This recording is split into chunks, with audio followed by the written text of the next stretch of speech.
This is the second lecture in the series, A Theory of Productive Activity, Profit, and Saving. Now, where we left off yesterday was I had presented the framework of the exploitation theory that had been set forth by Adam Smith and then taken up with a slightly different terminology by Karl Marx. If you remember, Marx said that the exploitation of labor and surplus value, namely profit, interest, any other income other than wages, comes into existence with the development of capitalistic circulation, by which he meant spending money M to produce commodities C, which are sold for a larger sum of money M prime. Let me say, incidentally, that this is a proper description of capitalistic circulation. This M is the productive expenditure I was talking about. This M prime is the sales revenues.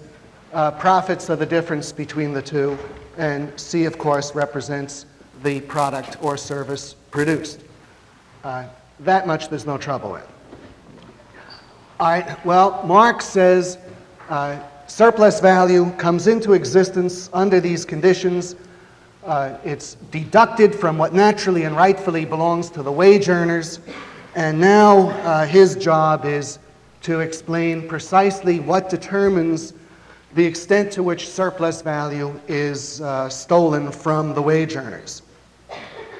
And his whole theory is actually quite simple.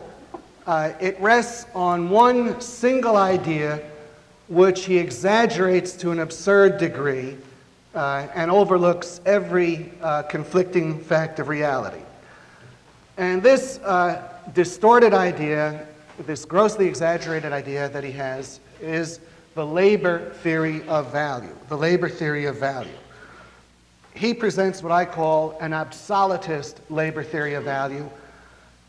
In contrast to the classical economists, he recognizes absolutely no other possible cause of value or price. Now, let me give you a notion of what the labor theory of value claims. It says that the prices of commodities relative to one another is determined by the total amount of labor required to produce the different commodities relative to one another. To give an example, suppose we have cars, motorcycles, bicycles, and roller skates.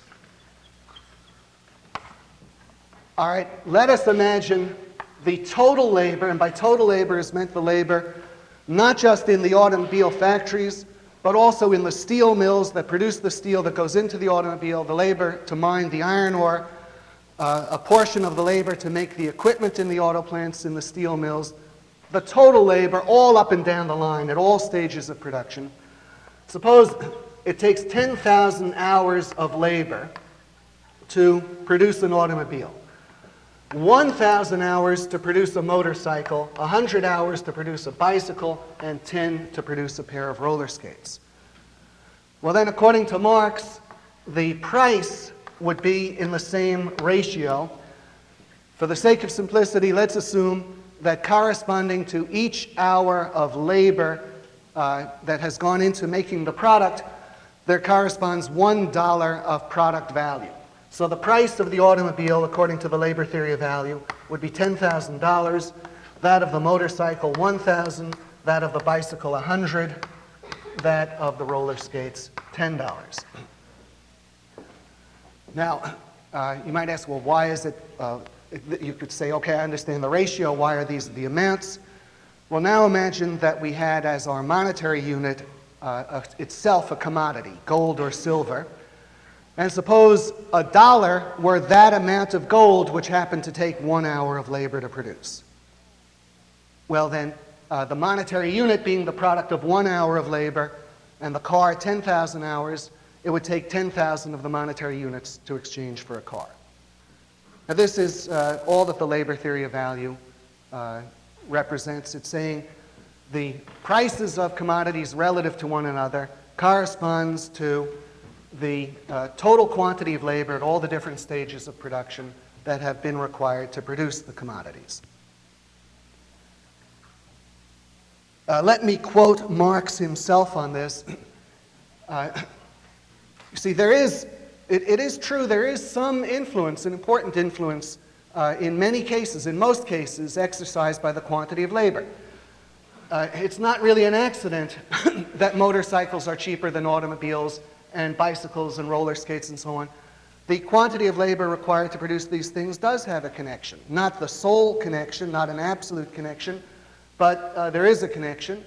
And anyone who recognizes the value of machinery in improving the standard of living, well, the way that works is machinery reduces the quantity of labor required to produce goods, and it reduces the prices of goods, and in fact it reduces prices relative to wages and raises the standard of living. All right, so I want to point out there is some connection. But Marx incredibly exaggerates the relationship. And let me quote you some passages from him from Das Kapital, Volume 1. He says, "A use value, or useful article, therefore, has value only because human labor in the abstract has been embodied or materialized in it. How then is the magnitude of this value to be measured? Plainly, by the quantity of the value-creating substance, the labor contained in the article. The quantity of labor, however, is measured by its duration, and labor time, in its turn, finds its standard in weeks, days, and hours." I'll read you some more to really drive this idea home. "Commodities, therefore, in which equal quantities of labor are embodied, or which can be produced in the same time, have the same value.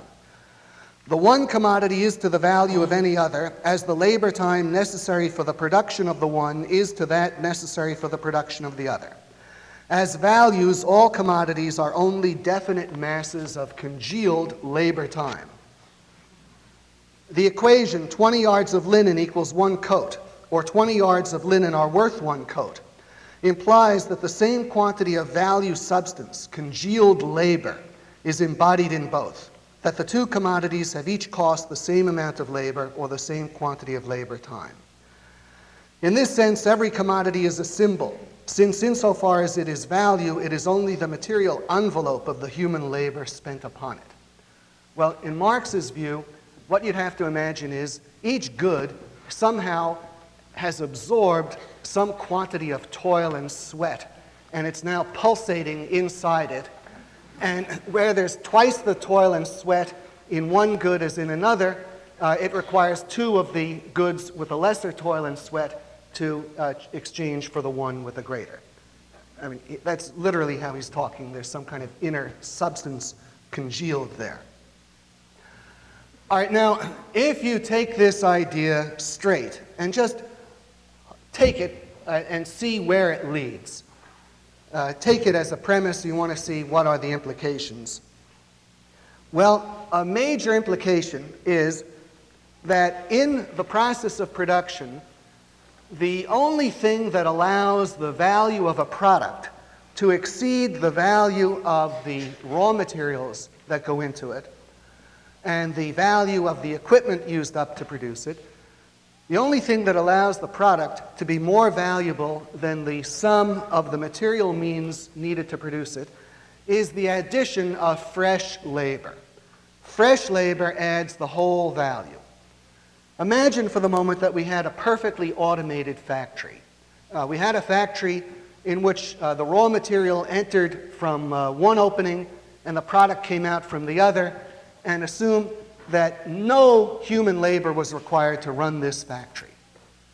Would the product be any more valuable than the material that entered into the factory and some allowance for wear and tear on the factory? Would the product be the product of any greater quantity of labor? No, the product would have exactly the same value as the material and used up machinery that entered into it. Well, the only way that the product can be of more value than the materials and using up of the machinery is if and to the extent that the product requires more labor in total than the materials and machinery that are used up. And that only comes about by the addition of fresh labor. There's new fresh labor. When an automobile comes out of an auto factory, the labor that was in the steel sheet, part of the labor in the automobile equipment, that's transmitted to the automobile.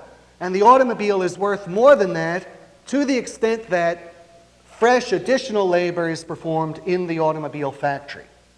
So a major implication of this absolutist labor theory of value is that fresh labor adds all value at any given stage of production. The only way that a product is worth more than the materials and used up machinery is through the addition of fresh labor. Now, the implication of this is that the performance of fresh labor adds the sum of profits and wages together. You see, profit is sales minus costs. Well, when the costs that we're talking about represent cost of materials,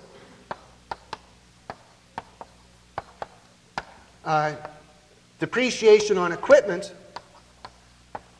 and that's it, when the only cost that we're talking about is those costs which arise on account of previously produced products, what cost are we missing?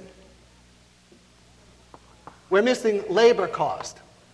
Well, what do we get if we subtract from sales not all costs, but costs of materials and depreciation? We get profit plus wages. What we're doing is we're subtracting from sales all costs but wages. Now, sales minus costs are profit. Sales minus all costs but wages is profit plus wages. So the fresh labor performed is supposed to add the profits and the wages together. The example that Marx uses is, suppose we have a cotton mill, and the cotton yarn, together with the portion of the cotton spinning equipment that is used up, represents 48 hours of labor. Well, how many hours of labor pass into the finished cotton product? To that extent, 48. Now, if that's all that happened, if this were a perfectly automated cotton mill, the product would not be worth any more than the yarn and the equipment. But in this mill, 12 hours of fresh new labor are employed. So of how many hours is the cotton product the result of? 60. So it will have a value corresponding to 60 hours of labor. The materials and depreciation on the equipment have a value of 48. The difference is the profit plus the wages together, which will correspond to 12 hours of labor. All right. Now, on this basis, Marx's terminology should not be surprising. He makes a distinction between what he calls constant capital and variable capital. The constant capital is that part of the capital which passes over into the product with the same value. Its value does not increase in any way. And that applies to the materials and the equipment. The capital invested in materials and equipment does not add value. The same labor that was used to produce the materials and equipment, that labor now shows up in the product. It's constant capital. It's not value creating. The part of the capital that's value creating, which he calls variable capital, is the capital used to pay wages. Let me quote him on these points. He says, "We have seen that the means of production transfer value to the new product so far only as during the labor process they lose value in the shape of their old use value. The maximum loss of value that they can suffer in the process is plainly limited by the amount of the original value with which they came into the process, or in other words, by the labor time necessary for their production. Therefore, the means of production can never add more value to the product than they themselves possess, independently of the process in which they assist. However useful a given kind of raw material or a machine or other means of production may be, though it may cost 150 pounds or, say, 500 days' labor, yet it cannot, under any circumstances, add to the value of the product more than 150 pounds. Its value is determined not by the labor process into which it enters as a means of production, but by that out of which it has issued as a product. In the labor process, it only serves as a mere use value, a thing with useful properties, and could not therefore transfer any value to the product unless it possessed such value previously. But, we're told, it is otherwise with the subjective factor of the labor process, with labor power in action. While the laborer, by virtue of his labor being of a specialized kind that has a special object, preserves and transfers to the product the value of the means of production, he at the same time, by the mere act of working, creates each instant an additional or new value. The substitution of one value for another is here effected by the creation of a new value. So he's got the fresh labor adding the value. And then he says, that part of capital then which is represented by the means of production, by the raw material, auxiliary material, and the instruments of labor, does not, in the process of production, undergo any quantitative alteration of value. I therefore call it the constant part of capital, or more shortly, constant capital. On the other hand, that part of capital represented by labor power does, in the process of production, undergo an alteration of value. This part of capital is continually being transformed from a constant capital into a variable magnitude, from a constant into a variable magnitude. I therefore call it the variable part of capital, or shortly, variable capital. Well, the variable capital is the part of capital used to pay wages.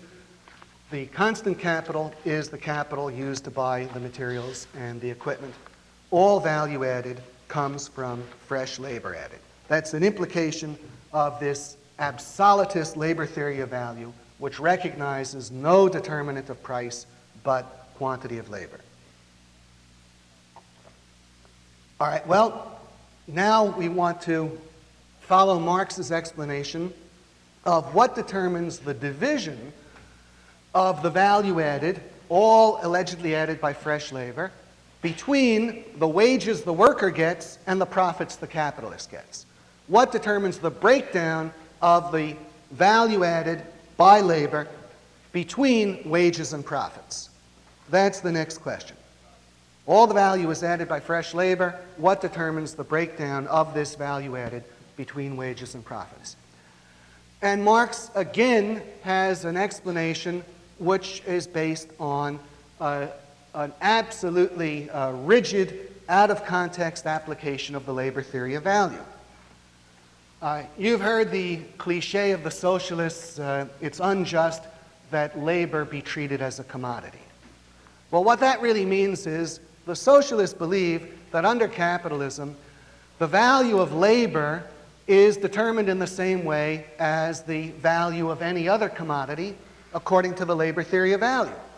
The value of labor itself is supposedly determined by the quantity of labor required to produce it.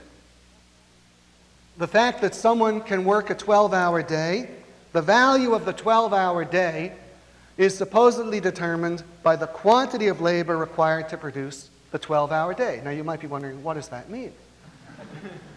Well, what it means is the quantity of labor required to produce the minimum physical necessities required to give the worker the strength to work the 12-hour day.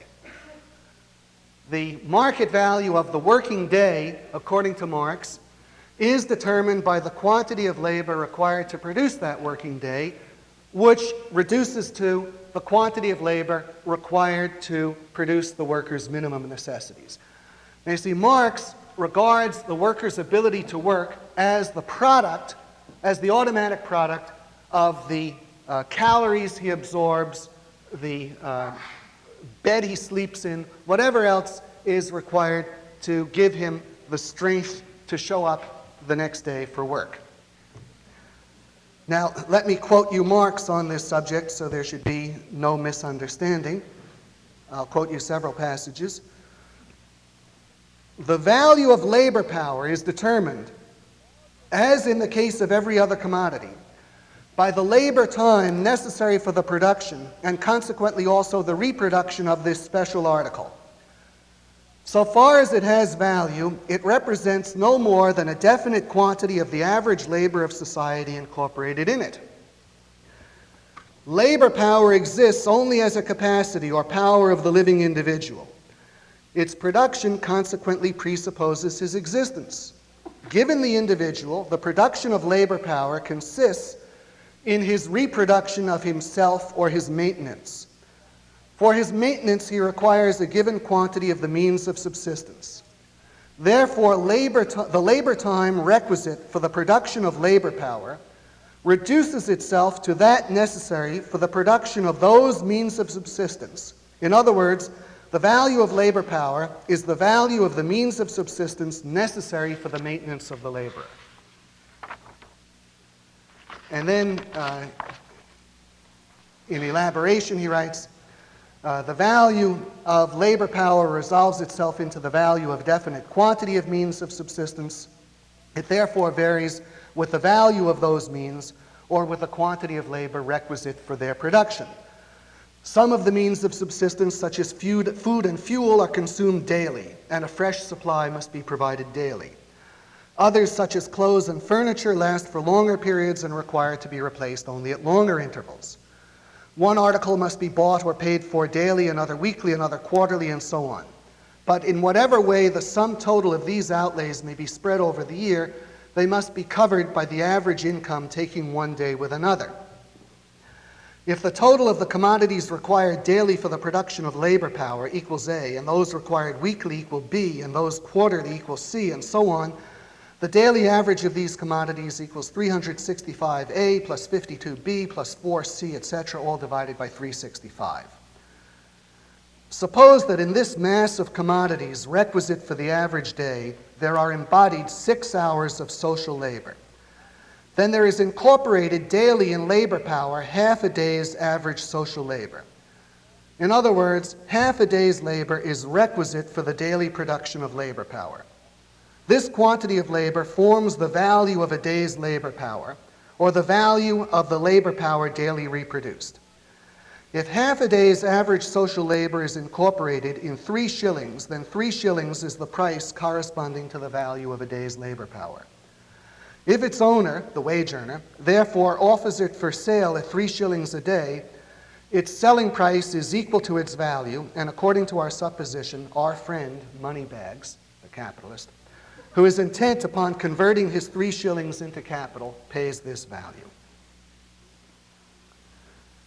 Now, the expression minimum subsistence historically has had some elasticity of meaning.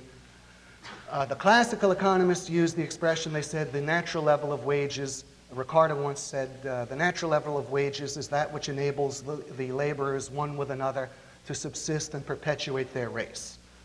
But if you read Ricardo carefully, it turns out the idea of subsistence means simply that level above which the workers are willing to raise more children than replaces them, below which they raise fewer. It's consistent with wages being what they were in the 1930s when they weren't high enough for people to have more children by choice. The classical economists took the idea of subsistence as something really determined by habit and custom. It's what you and I would say, well, I can't live on less than $20,000 a year. That would be the kind of meaning the classical economists were attaching to subsistence. Now, Marx, in one place, pays lip service to that idea. I'll quote you that, and then quote you what he really means. He says, the number and extent of his, the wage earners, so-called necessary wants, as also the modes of satisfying them, are themselves the product of historical development and depend therefore to a great extent on the degree of civilization of a country, more particularly on the conditions under which and consequently on the habits and degree of comfort in which The class of free laborers has been formed. In contradistinction, therefore, to the case of other commodities, there enters into the determination of the value of labor power a historical and moral element. Nevertheless, in a given country at a given period, the average quantity of the means of subsistence necessary for the laborer is practically known. Well, what his real meaning is, though, is something different, and I'll quote you some other passages. He says, "Capital cares nothing for the length of life of labor power. All that concerns it is simply and solely the maximum of labor power that can be rendered fluent in a given working day. It attains this end by shortening the extent of the laborer's life as a greedy farmer snatches increased produce from the soil by robbing it of its fertility." And in the Communist Manifesto, Marx wrote, "The average price of wage labor is the minimum wage, i.e. that quantum of the means of subsistence which is absolutely requisite to keep the laborer in bare existence as a laborer. What, therefore, the wage laborer appropriates by means of his labor merely suffices to prolong and reproduce a bare existence." And that is his actual meaning when he doesn't occasionally toss off some contradictory statement to try to appear a little more moderate. All right, well, with and this notion that the value of labor is determined by the subsistence of the worker, this is Marx's version of the iron law of wages. According to Marx, the employers are able arbitrarily to set wages at the minimum subsistence level and even below it. Now, that's different than the classical economist's view. The classical economist thought if wages got more comfortable, population would expand, then we'd need to bring more land into cultivation, there'd be diminishing returns, real wages would fall because of that. But even that, they began to recognize, was not correct. But Marx doesn't claim wages go to subsistence because of the growth of population and the law of diminishing returns in agriculture. His view of the iron law of wages is the value of labor power is set directly and immediately by the arbitrary power of the capitalists at the subsistence level. All right, well, now we're in a position to understand Marx's alleged explanation of surplus value and the rate of exploitation.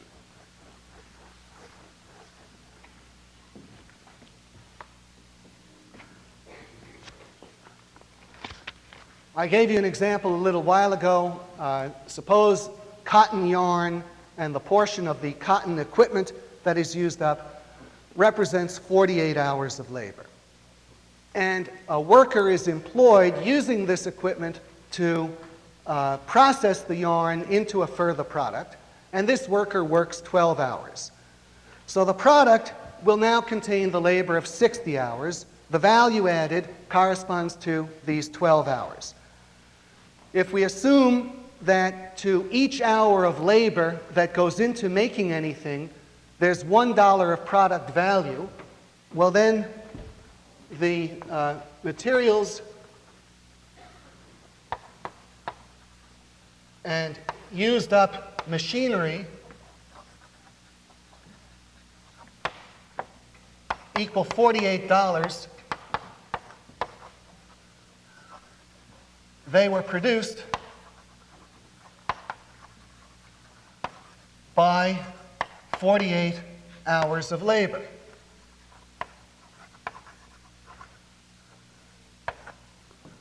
All right, now 12 fresh hours of labor are added.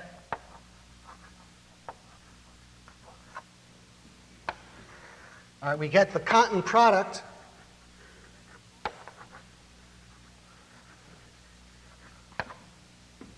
The cotton product will be equal to $60. That's the total labor in it. All right, the value added is $12. Now, what determines the division of this 12 between profits and wages? Well, how much do you have to pay for the labor if the worker has the physical capacity to work a 12-hour day, by virtue of eating a quantity of food and consuming other necessities, which themselves can be produced in only 6 hours of labor. What will be the worker's wage? $6. The labor required to, quote, produce the labor, unquote, is 6 hours. That's what the capitalist pays for the 12 hours of labor. He buys the 12-hour working day at its labor value, which corresponds to the 6 hours of labor needed to produce it. He's buying 12 hours for the price of 6. He's paying for labor at its value, and the labor he gets adds to the materials and gives him a product that has 12 hours more labor in it. He only pays a price of 6.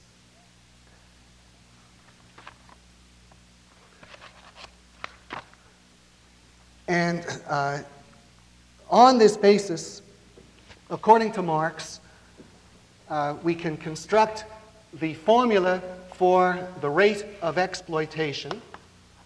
The rate of exploitation basically is equal to profits divided by wages. And profits, Marx uses in an extended sense to include all income other than wages. It includes interest, land rent, any income but wages. And he uses the symbols S over V. S stands for surplus value, V for variable capital, the part of the capital used to pay wages. And this in turn is equal to surplus labor time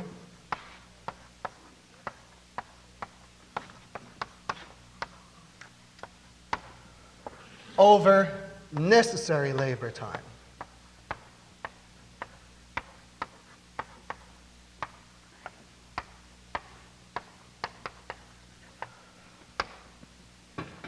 All right, now, what is the necessary labor time in the example we've just been using?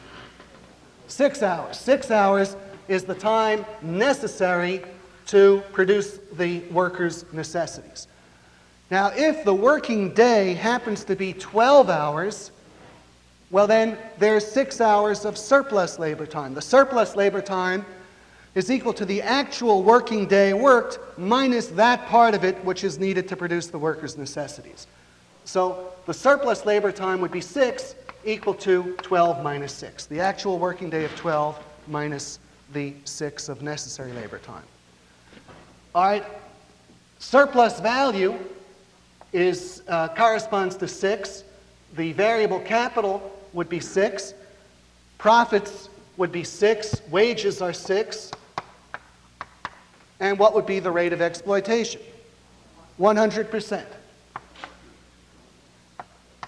All right? This is Marx's notion of what determines the exploitation of labor. And let me quote him on the subject, so you won't think I'm attributing anything to him that is not there. Quote, "We have seen that the laborer, during one portion of the labor process, produces only the value of his labor power, that is, the value of his means of subsistence. Now, since his work forms part of a system based on the social division of labor, he does not directly produce the actual necessaries which he himself consumes. He produces instead a particular commodity, yarn, for example, whose value is equal to the value of those necessaries, or of the money with which they can be bought.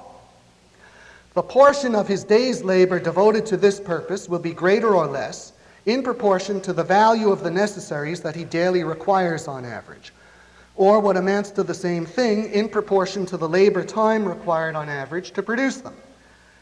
If the value of those necessaries represents on an average the expenditure of 6 hours labor, the workman must on an average work for 6 hours to produce that value. If instead of working for the capitalist he worked independently on his own account, he would, other things being equal, still be obliged to labor for the same number of hours in order to produce the value of his labor power, and thereby to gain the means of subsistence necessary for his conservation or continued reproduction, for his continued ability to work. But as we have seen, during that portion of his day's labor in which he produces the value of his labor power, say 3 shillings, I'm calling it $6, he produces only an equivalent for the value of his labor power, already advanced by the capitalist. The new value created only replaces the variable capital advanced. It is owing to this fact that the production of the new value of 3 shillings takes the semblance of a mere reproduction. He's saying, in other words, in the first 6 hours that the worker's working, he's only making back the wage the capitalist pays him. That portion of the working day, then, during which this reproduction takes place, I call necessary labor time. And the labor expended during that time, I call necessary labor. Necessary as regards the laborer, because independent of the particular social form of his labor.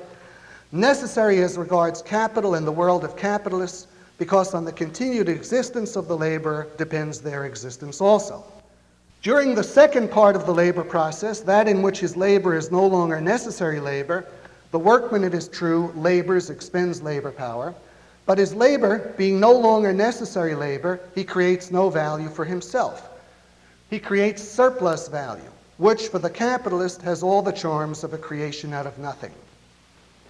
This portion of the working day I name surplus labor time, and to the labor expended during that time I give the name surplus labor. It is every bit as important for a correct understanding of surplus value to conceive it as a mere congelation of surplus labor time, as nothing but materialized surplus labor, as it is for a proper comprehension of value to conceive it as a mere congelation of so many hours of labor, as nothing but materialized labor. The essential difference between the various economic forms of society, between, for instance, a society based on slave labor and one based on wage labor, lies only in the mode in which this surplus labor is in each case extracted from the actual producer, the laborer. Since, on the one hand, the values of the variable capital and of the labor power purchased by that capital are equal, and the value of this labor power determines the necessary portion of the working day, and since, on the other, the surplus value is determined by the surplus portion of the working day, it follows that surplus value bears the same ratio to variable capital that surplus does to necessary labor, or in other words, that the rate of surplus value, S over V, equals surplus labor over necessary labor. Both ratios, S over V and surplus labor over necessary labor, express the same thing in different ways. In the one case by reference to materialized incorporated labor, in the other by reference to living fluent labor. The rate of surplus value is therefore an exact expression for the degree of exploitation of labor power by capital or of the laborer by the capitalist. So I'm simply presenting Marx right out of the mouth of Marx. Now, on this basis, you can understand the Marxian rhetoric, such as the expression wage slavery,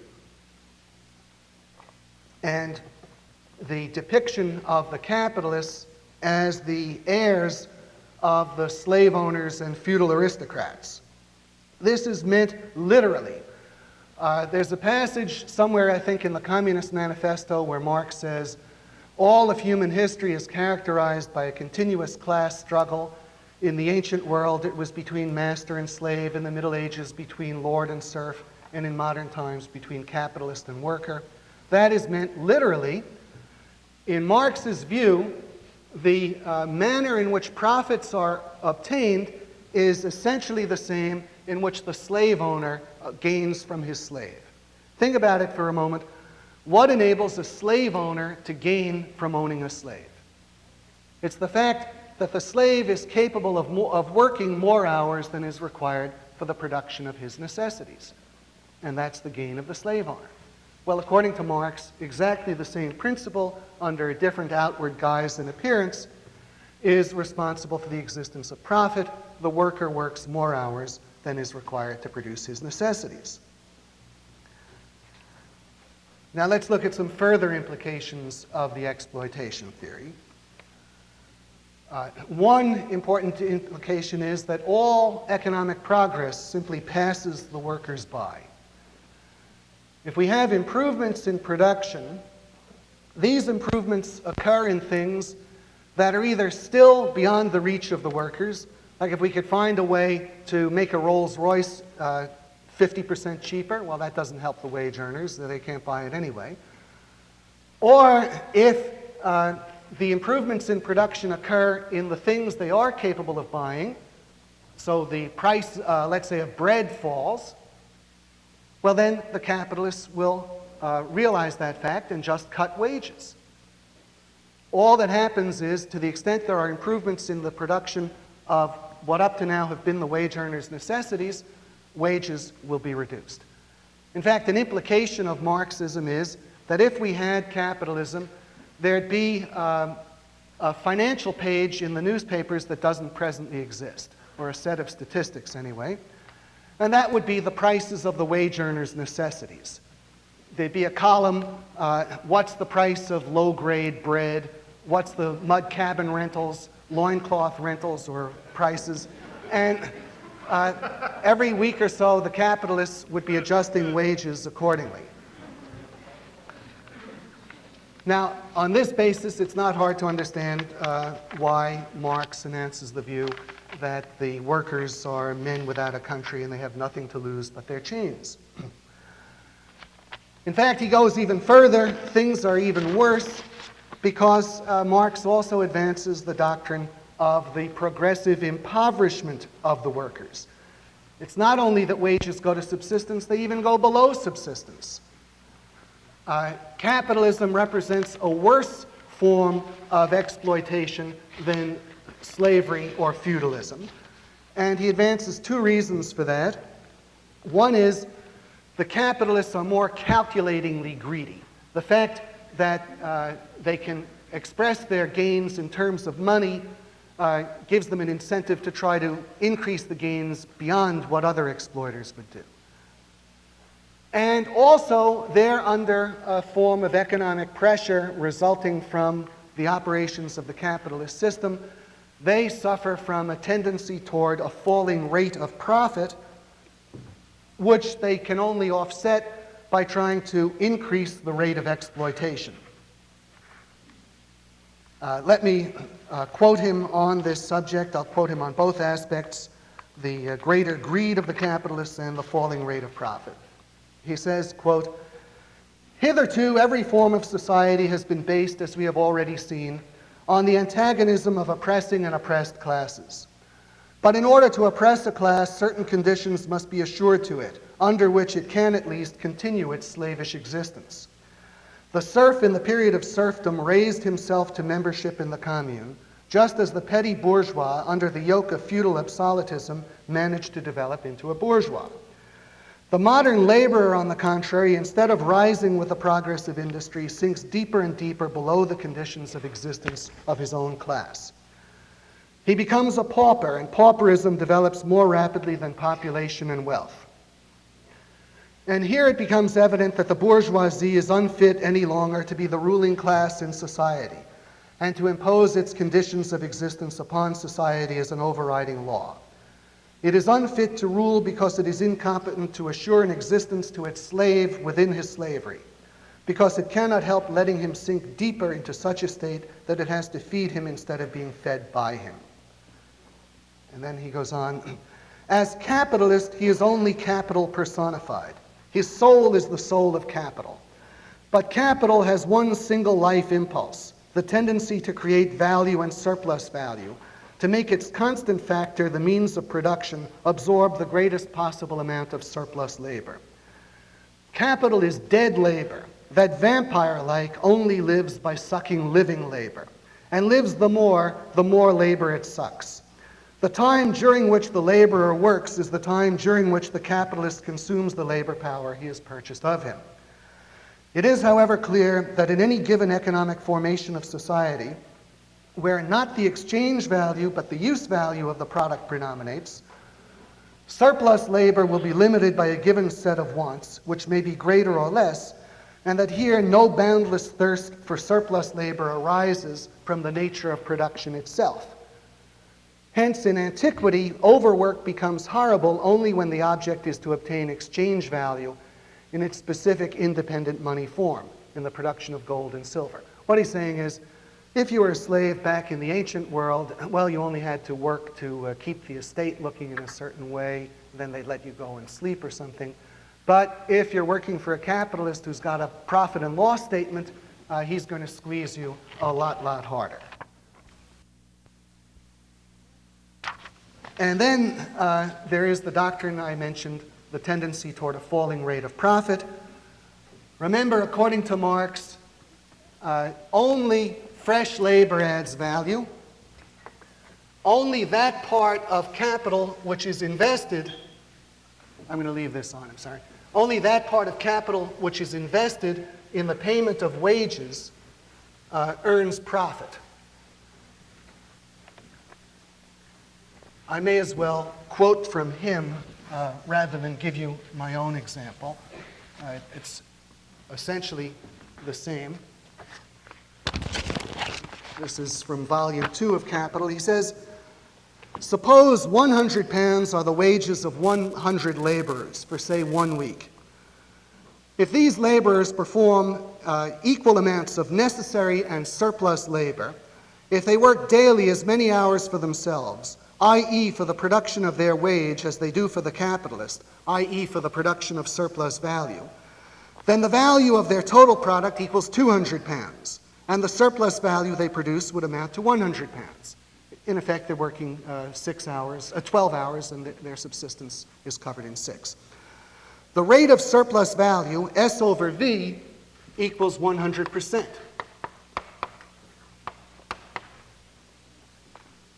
But as we have seen, the rate of surplus value would nonetheless express itself in very different rates of profit, depending on the different volumes of constant capital, small c, and consequently of the total capital, large C, because the rate of profit is equal to surplus value over the total capital. See, rate of profit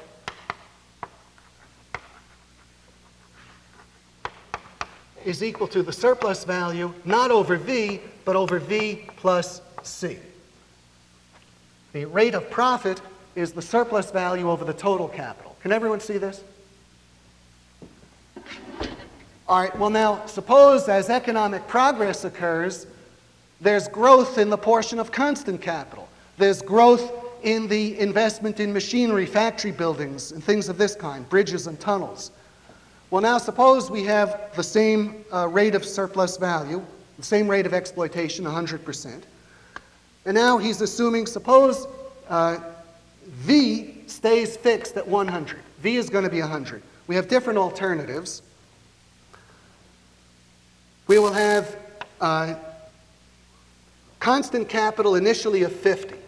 So we'll have the rate of profit. We'll have a variable capital always equal to 100. V equals 100. Now we'll have the rate of profit is equal to surplus value, which is equal to variable capital, 100% rate of exploitation, over V. Let's say constant capital is 50. All right, what will be the rate of profit? We have 100 of variable capital, 50 of constant capital, 100 of surplus value. All right, the rate of profit will be 100 over, 150. 100 of variable capital, 50 of constant capital. The rate of profit will equal 66 2/3%. Now suppose we get growth in the constant capital. The constant capital becomes 100. Now what happens to the rate of profit? Now the rate of profit will be reduced to 50%. And suppose we get further growth in constant capital. Constant capital becomes 200. Well, now the rate of profit will be 33%.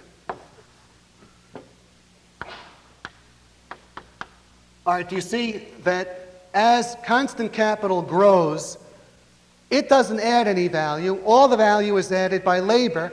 The significance of labor relative to plant and equipment and inventories is getting less and less in terms of the uses of capital funds. So the rate of profit is getting lower and lower. Just think, what would be the rate of profit in that hypothetical automated factory I mentioned? Imagine we had $1 billion invested in a super automated factory, and we had one little guy who came in the morning and adjusted 2 knobs, and we paid him $100 for that. And we have a rate of exploitation of 100%. What's our profit? $100. What's our capital investment? $1 billion. Well, we might imagine we do this for the whole year, so we have $36,500 in profit on $1 billion investment. The rate of profit is almost 0. Well, how will the capitalists attempt to offset the falling rate of profit? Well, the answer is they will try to increase the rate of exploitation. They'll intensify the rate of exploitation. Now, how can they do that? Well, there are a variety of ways. One is, and let me point out, before I pass on to this doctrine of progressive impoverishment is still maintained. The open communists are not quite bold enough to maintain it. The socialists dropped it in the 1890s with Bernstein and revisionism, but it's still being maintained by guess who? The ecology movement. Barry Commoner, in his book, The Broken Circle, attempts to revive this doctrine by saying, up to now, we've escaped it by building up a debt to nature. So he still thinks this is basically valid. In the long run, we're going to be progressively impoverished. All right, well, how do you step up the rate of exploitation? Well, one way is to lengthen the working day. We started out, I'll just directly relate rate of exploitation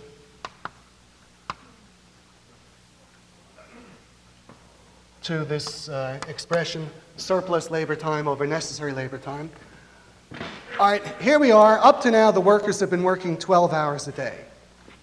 And the capitalists have been letting them get away with this. But then they observe the workers leave the factories, and they don't go home and sleep. What do? They may stop in a local pub. They may go out on a field and play a game. Just think of this. They're expending energy generated by the food that the capitalist wages has allowed them to have. This is energy that's being wasted on their frivolous pleasures. Well, let's get these guys back into the factory where that energy can be expended in the production of surplus value. So let's imagine we can step up the working day from 12 hours to 18 hours. Well, now, what's happened to our surplus labor time? It's now 12 hours. The rate of exploitation will be 200% instead of 100%. And I'd like you to know, as a capitalist, it hasn't been lost on me that there are lecturers here who come out of the cafeteria all fat and sassy and they go play softball. So next time, TJS is having a cotton mill on campus where they can work in the time they're not sleeping or lecturing.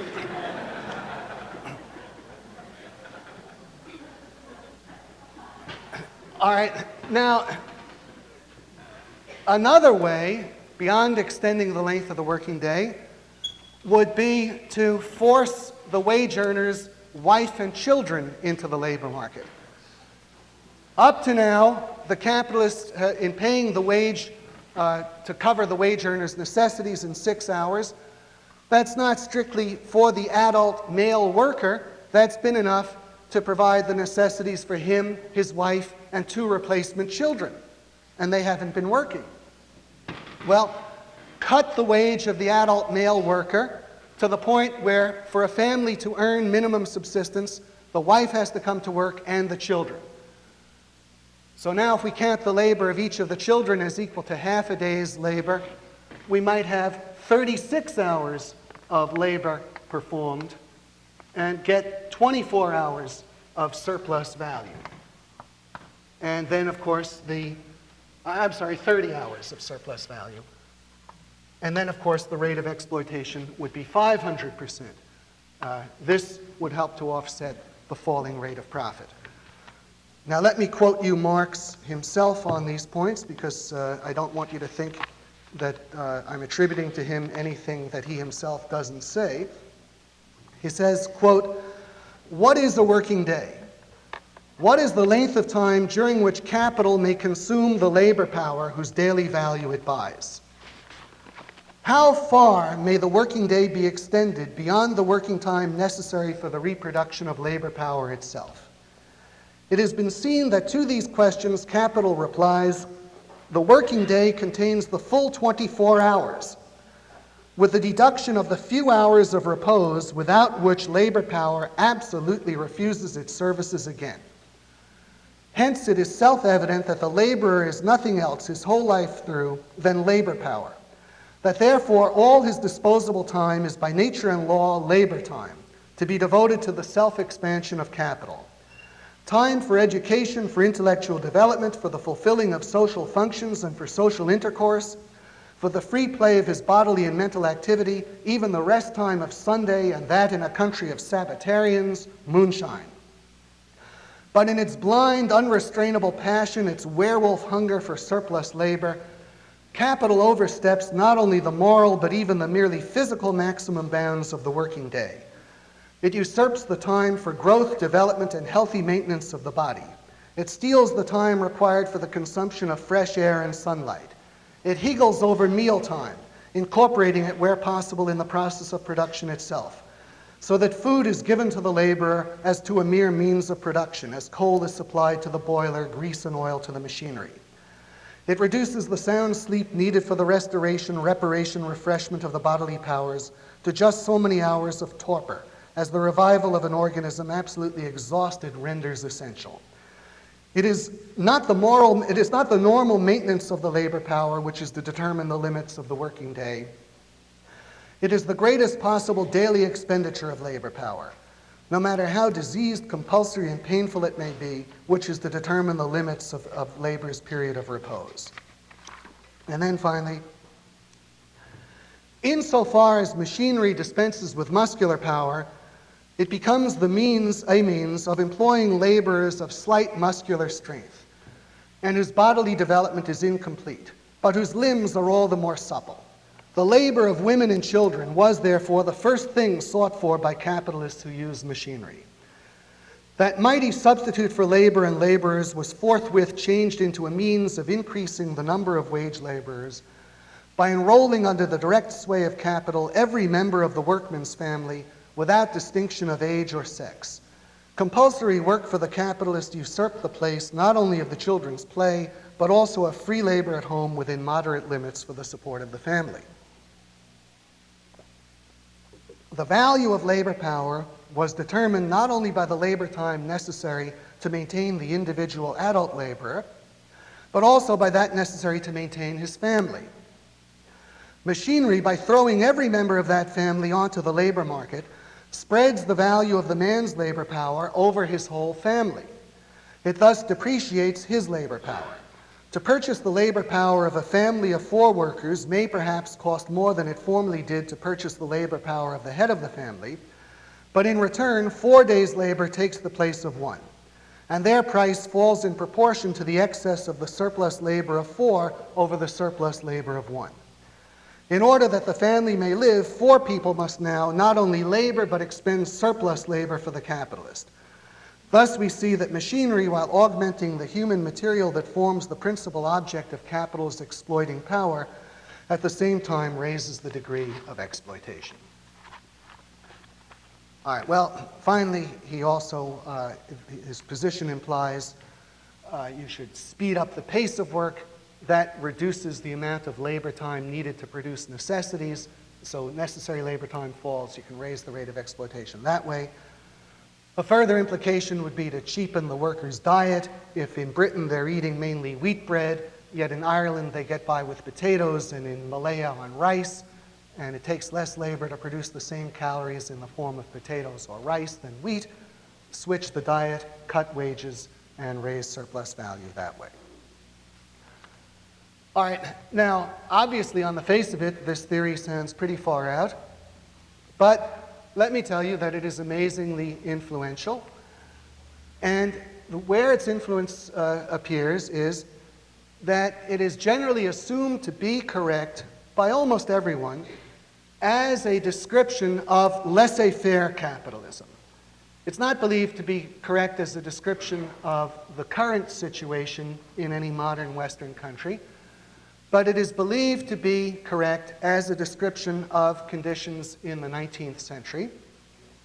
It's assumed that things were terrible in the 19th century because then the capitalists really were exploiting the workers. They were acting on their unchecked greed. And what is it that's made conditions improve? It's labor and social legislation. This, I think, is the usual explanation. This is supposedly how capitalism would operate. It shows up in people's beliefs as to what would happen if today the pro-union legislation were repealed, the minimum wage legislation were repealed, the maximum hours laws. It is widely taken for granted that then wages would go to minimum subsistence, the hours to the maximum possible, the conditions would be as terrible as possible, and so on. The whole liberal program is a manifestation of the influence of Marxism as a description of the necessary workings of capitalism. The liberals take for granted that if we can shorten the working day by law, who is it who loses? The capitalists. It just reduces surplus labor time. It doesn't have any effect on the workers. If we abolish child labor, who loses? Capitalists. It doesn't reduce the incomes of working families. If we have pro-union legislation and minimum wage legislation, well, that's equivalent to artificially increasing the amount of necessary labor time. It's not going to hurt the workers, it's just going to cut into the capitalist profits. So the whole labor legislation aspect of the liberals in this country, the New Deal, is a manifestation of the influence of the exploitation theory, and the social legislation aspect too.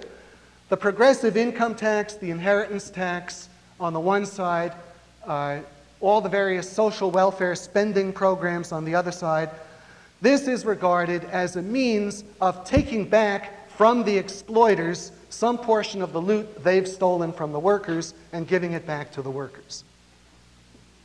Now, you don't have to be a communist or socialist to be a Marxist. Unfortunately, most anti-communists are also Marxists in their understanding of the operations of a capitalist system.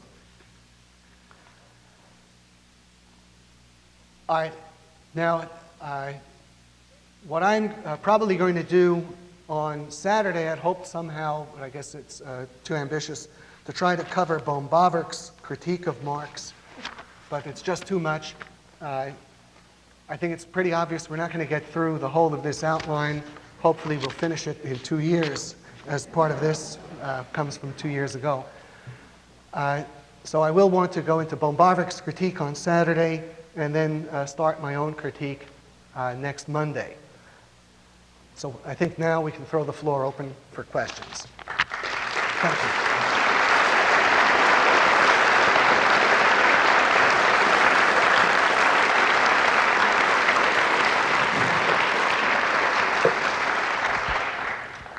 This gentleman right straight back here. A lot of people still Oh, Steve, I didn't recognize you. a lot of people still believe there's a tendency toward a declining rate of profit. Are the theories used based on Marx, or are there significant differences? All right, you say a lot of people still believe there is a tendency toward a declining rate of profit. Does that come from Marx? No, it's much more widely established, I shouldn't say established, much more widely believed. Adam Smith also held the idea that there's a tendency toward a declining rate of profit. The great majority of economists have held that idea. I myself deny it, and I think it's largely the result of an incomplete analysis of the effects of saving. I can't give you an explanation of why the rate of profit does not have to fall. why it is believed that it must have to fall within the confines of a question period. It would take at least a lecture, probably more than one. Maybe we can discuss it after the conference or at the end of the conference, after I've presented some of my own ideas on the rate of profit. But it's a very good question. Thank you. This gentleman right here. Putting together what you said today with some of the things that Peter Schwartz said yesterday, I might imagine some neo-Marxists who realized that if the rate of exploitation was zero, then there could be no production. So might they say that there might be some acceptable rate of exploitation, and what would that be? Is there some acceptable rate of exploitation? Well, that's a difficult problem for people of the neoliberal mentality, or anyone. It's for the labor unions. And even Adam Smith said people would not invest capital if they didn't expect to make some profit.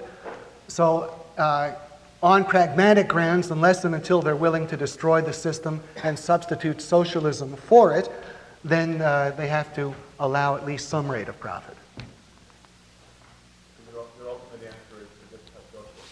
Their ultimate answer would be to have socialism, yes, and short of that, the minimum possible rate of profit. Now, they don't realize that the whole rate of profit actually operates to the benefit of everyone in the long run.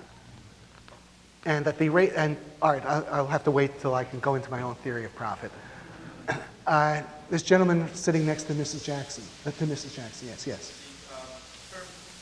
Fresh labor, what's the word fresh? Fresh means employed now at the current stage of production as opposed to having been employed previously in the production of the materials or equipment now being used. Yes, Mr. Salzman. Marx believed that capital represented materialized labor. Yeah. Why did he have such an animus toward capital? Why didn't he see it as, well, this is a product of previous labor and have the same respect for capital? Well, he talks using the same words equivocally. Sometimes when he talks of capital, he means the capitalist. If you were to press him, most of the time, he would probably say, well, yes, I'm in favor of machinery and materials and so forth, and I simply think that they should serve the fresh labor instead of it serving them, or something to that effect. I don't think he would nakedly come out and say he opposes the accumulation of capital. He opposes it within the structure of a capitalist society and thinks that under socialism it will work to the benefit of all. This gentleman right here. Yeah. Sounds like according to Marx's Oh, I'm theory- sorry. Sounds like according to Marx's theory, labor is the really critical driving factor in the market, and therefore it should ultimately be the limiting factor. Do you ever deal with the problem of when there's more demand for labor than labor, and what about wages that were offered than Does he ever deal with the issue of wages going above subsistence because of a scarcity of labor? The closest he ever comes to that is perhaps to make an offhand comment that the wages of some classes of skilled workers, that might happen to. But he doesn't consider the possibility that that could happen to the wages of the average worker. We see he doesn't think of wages as being determined by demand and supply. He thinks of wages as being determined directly by the cost of production of labor, by the cost of producing the worker's necessities. So he doesn't really think of wages as being determined by demand and supply, but by the arbitrary power of the capitalists who simply look at what does it cost to give a worker the strength to show up the next day to work. But including the scarcity of jobs, which makes the labor coerced to accept that. Well, another aspect of the Marxian doctrine, they often say, well, what is it that will keep wages down? And they'll make references to a surplus army of the unemployed. But that's a peripheral doctrine. It's something brought in to help justify the basic idea that the capitalist simply can set wages right at subsistence. Yes, Mr. Hirschler.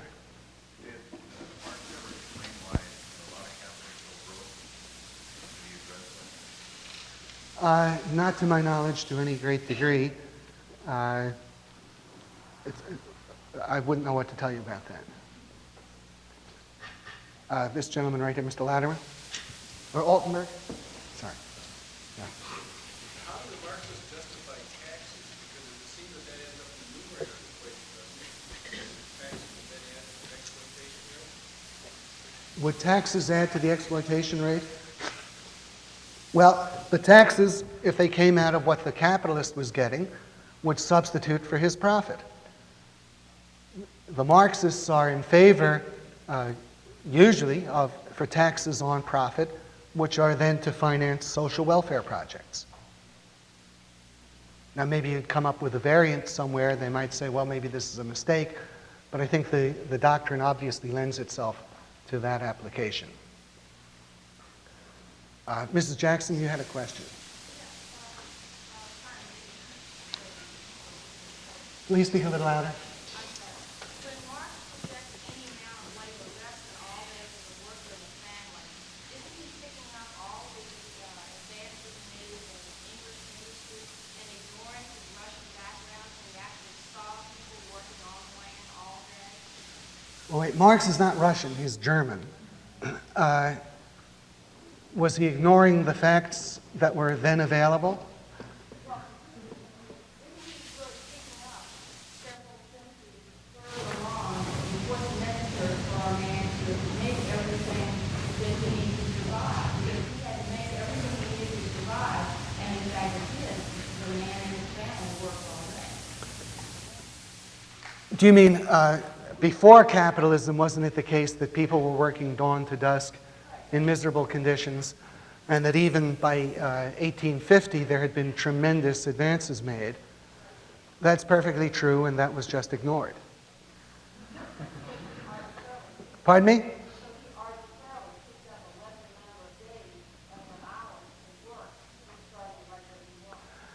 Yeah, his particular choice of what is the necessary labor time. There are a number of points. He was not aware of the extent to which improvements had occurred, and that the wages in the world around him in Britain were, for the overwhelming majority of people, far, far above anything that would be described as minimum subsistence. Ricardo knew that. In 1823, he had a passage that in the average English cottage, there are now goods that would have been considered luxuries just a short time ago. But Marx was oblivious to lots of things. Yes, Mr. Reisman, Dr. Reisman.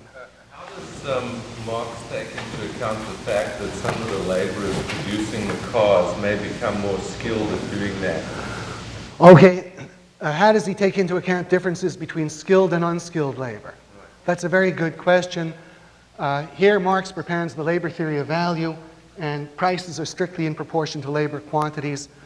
Suppose we work in a fine wristwatch, which is produced by highly skilled watchmakers. And mightn't it be the case that that a product produced with 10 hours of highly skilled labor has the same value as a product produced with 100 or 1,000 hours of unskilled labor? That is true.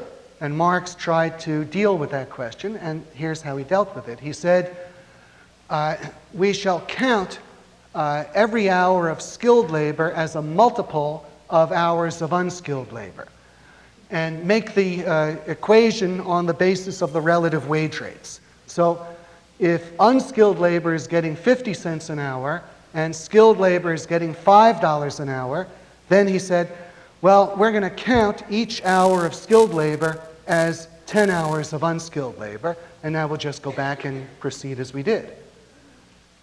In fact, the existence of different labor skills is a very important exception to the labor theory of value. And this was one of the criticisms that von Bauwerk made he pointed out that what Marx was doing was the equivalent to a railway, let's say, which announced a rate schedule, 1 cent per mile, except when we go through mountain country where each mile counts as 3 miles. So he's equivocating between counts and to be. He's saying, yes, we'll count the skilled labor, and then he's treating it as though it is just so much unskilled labor. And once he's gotten that out of the way in one of the early chapters, he just proceeds as though everything is equal unskilled labor. If he was going to, if the capitalist was going to exploit the worker Yeah. by this theory, wouldn't it be to his advantage to make his worker more skilled, then he could get more hours of labor out of him? No, you see, the exploitation theory can't account for the wages of skilled labor, because as soon as you admit that there are skilled workers who are getting wages, they're getting wages above subsistence. They're getting much higher wages than the ordinary workers. If the ordinary workers are getting something close to subsistence, these guys are getting a lot more. The exploitation theory, the iron law of wages, breaks down immediately in application to them. And so it's something that has to be disposed of early on and then never talked about again. And let me point out the classical economists were aware of this, especially John Stuart Mill, and he admitted that this was an important exception in its own right to the labor theory of value. He said there is a closer correspondence between prices and the total wages paid at different stages of production rather than the labor hours. That's closer to the truth. It's closer to say the prices of products correspond to the total wages paid at all stages of production. Even that's not really true, but it's closer than saying they correspond to the number of hours of labor. The classical economists recognized another exception along these lines. For example, in the world, there tends to be one price for wheat throughout the world at any given time. Yet it takes less labor to grow wheat in England than in India. Yet wheat sells for the same price in both places. Well, this would be a major exception to the labor theory of value. They openly stated it doesn't apply internationally. What does work internationally is wage rates in England are as much higher than in India as corresponds to the higher productivity of labor. And that sort of fact goes against both the labor theory of value and the iron law of wages at the same time. The workers in India might be getting subsistence. The workers in England were getting much more, and the wheat in England sold at the same price as in India, despite the fact that there were different quantities of labor required to produce them. So it's a major exception both to the labor theory of value and the iron law of wages. Yes, this lady right in the back. Yes. You don't have any comment made about the corn laws, and it seems that would increase the profit of the country. Did Marx have anything to say about the corn laws? The corn laws were tariffs in Britain on the importation of foreign corn, which were repealed, I believe, in 1848 or 1844, I forget which of the 2 years. Did Marx have anything to say? He may have. If he did, I haven't read his discussion of that. One of the problems of the classical economists, which led them to be tagged as setting the stage for Marx, is one of the reasons the classical economists advanced in favor of repealing the corn laws was that it would be favorable to profits by making possible a reduction in wages because a main item of food would be cheaper.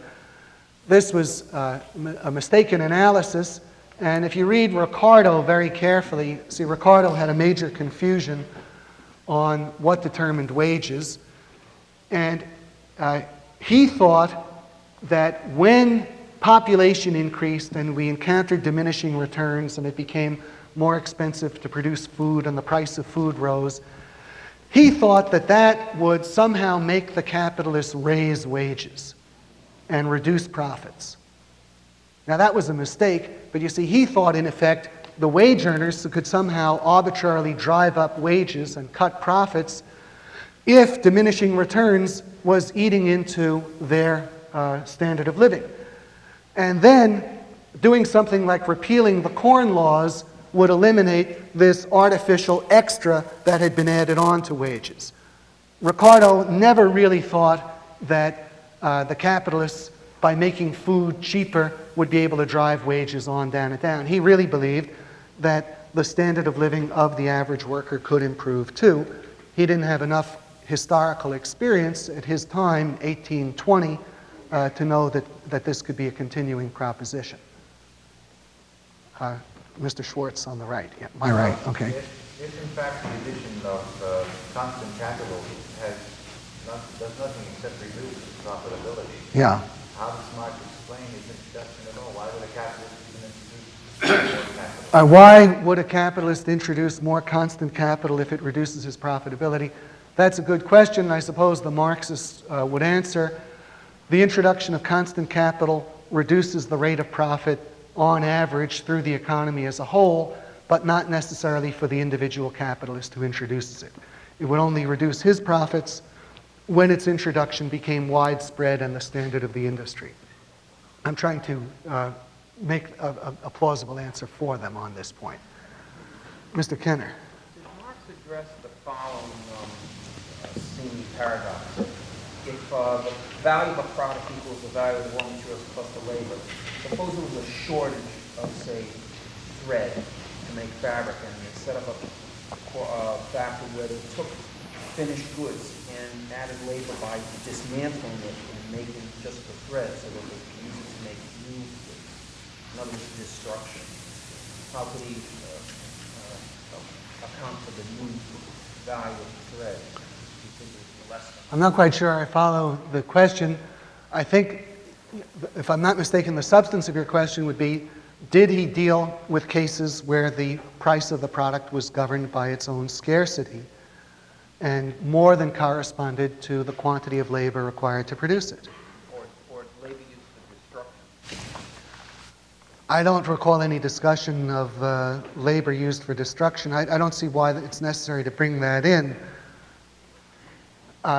Here and there, he would say, there are temporary accidental deviations of prices above or below their value, depending on whether something is scarce or more than normally abundant. But such things would be made very short shrift of, and then he'd just go on talking as though everything, all the time, exchanges on the basis of the congealed labor content. Now, in reality, it's an important exception to recognize that there are things who normally don't have any connection with the quantity of labor required to produce them, and Ricardo was aware of a whole category of such cases. And unfortunately, he didn't include as the most important example the wages of labor. Wages are a price that have nothing to do with cost of production. Ricardo only enumerated things like rare books and statues and coins, wines of a peculiar quality, things of that type. But labor, all land, anything temporarily can have a price that has absolutely no connection to its cost of production, to the wages paid to produce it, and still less to the quantity of labor required to produce it. Yes, Mr. Buchanan. It seems to me that Marx has a real strong effect, and he's easy to refute both. It seems that maybe it's envy and altruism rather than anything he said. So when they say they're a Marxist, they may not even understand what he said. It's just sort of a cover word for envy or altruism. All right, Mr. Buchanan is saying Marx seems real easy to refute, yet he has a great following and influence. I think if you fully understand him and make exactly clear what he's saying, he's easy to refute. But this is distilled from hundreds and hundreds of pages of verbiage. Most of the people who read him have a very hard time following him, and they're pondering abstruse words. I don't think it's very easy for them to understand him, let alone refute him. They have all to do to be able to hold it. Bohm-Bawerk has the leading critique of Marx, which I'll present Saturday. He makes some good points, but I don't think he goes nearly far enough. Uh,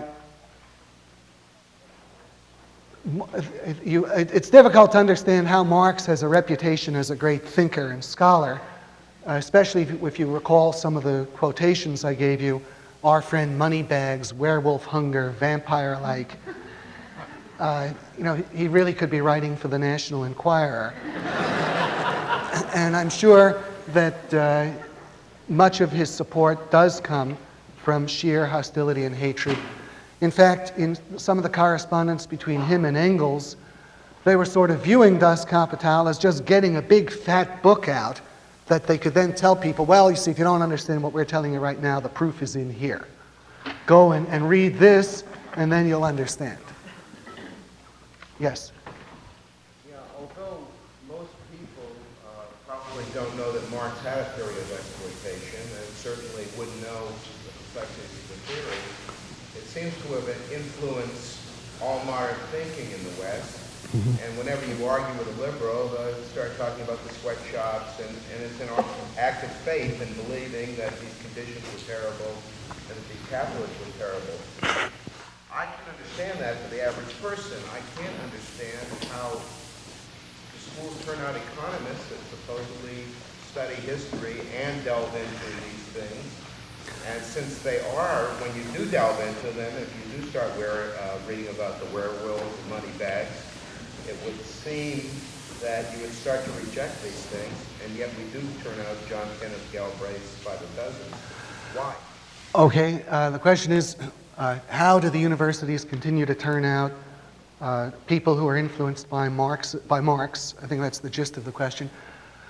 In the United States, Marx is not taught to any great extent in economics departments. They also don't do very much in the way of teaching a refutation of Marx. They normally teach some theories which are not compatible with Marxism, but they're not really definitively against him. They're like theories which say, yeah, well, capitalism would have good effects if the nature of the world were different than it is. In a different reality, capitalism could be relied on to raise wages and the standard of living. But the real world we live in is highly imperfect. We're not Marxists, but we need an awful lot of government intervention. Where the Marxists are coming from out of the universities is not the economics departments, but the history departments, the sociology departments, the English literature departments. They're still rife with Marxists. I think the way that works is you get people who are brought up as liberals and leftists. They don't know any economics, even of the middle-of-the-road Keynesian kind. They're aware of the existence of Marx. They think that means a radical alternative to the present system. So the more intelligent ones among them may start to read Marx on their own. That's what they're still reading in the English literature courses, not in the courses themselves, but behind the scenes, the history and sociology courses. So you get an ongoing body of Marxism, irrespective of the critiques that have been advanced against it within economics. So in economics itself, Marxism in the United States has been fairly well discredited. I only have time, I think, for one or at most two more questions. Ms. Slor. Didn't Marx also have an effect because pretty much by default, because there weren't any other real defenders of capitalism at the time? Didn't Marx have an effect by default because there weren't any other real defenders of capitalism at the time? There weren't very many of them. There was Bastiat, the classical economist. You see, a major consequence of Marxism was, to superficial readers, he had enough in common with the classical economists that anyone who was in favor of capitalism thought he couldn't go by classical economics. So classical economics was more or less put by the wayside. Then there were some serious critics. The most serious critic in the 19th century was Bohm-Bawerk, whose critique I'll present, but he's not widely known to the public. Then in this century, there have been some very major critics, the most important being von Mises, and until fairly recently, he was totally ignored. And he has a thorough critique of socialism and practically all of the implications of Marx's doctrines. And only now is he beginning to find some mention in the textbooks. Okay, we're just out of time. I thank you very much. We'll pick up again.